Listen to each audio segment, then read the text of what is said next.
Hey, it's Cynthia with Autism Society, and I'm answering the question, what does DDD cover?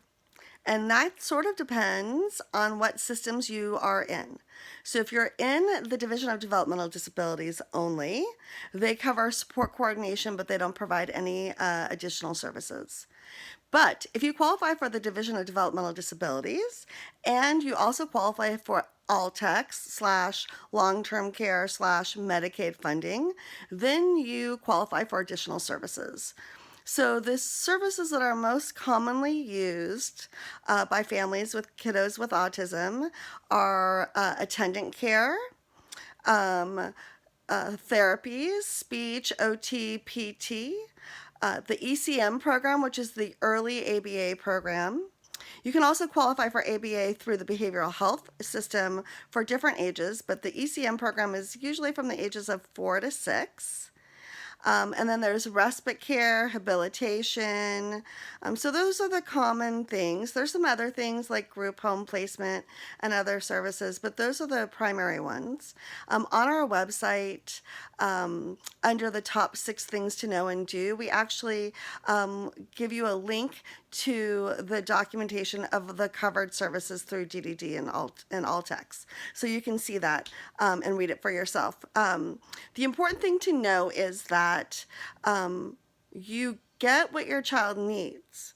So most people get 1 hour of speech, OT, PT, that kind of thing. But that doesn't mean that you can't get more, and that doesn't mean that you can't get less.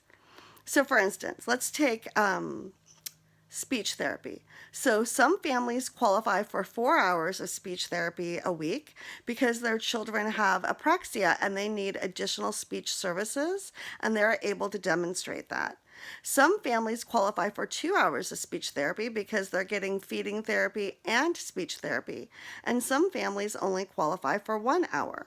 So the way that you qualify for services is that you have to demonstrate a need. So you need to have an evaluation by the therapist, and then that therapist recommends what kinds of services or how many hours you need. So respite, you get a certain number of hours, and then habilitation, also you have to demonstrate need for that one. And the average is 2 hours a day, but that can change depending on what the needs are. So you have to be able to demonstrate those needs.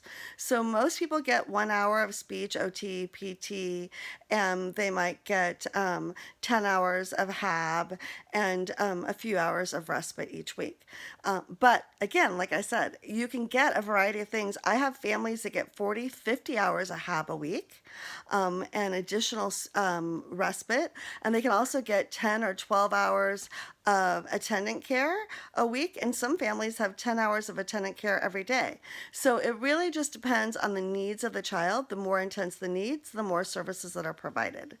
I hope that helps.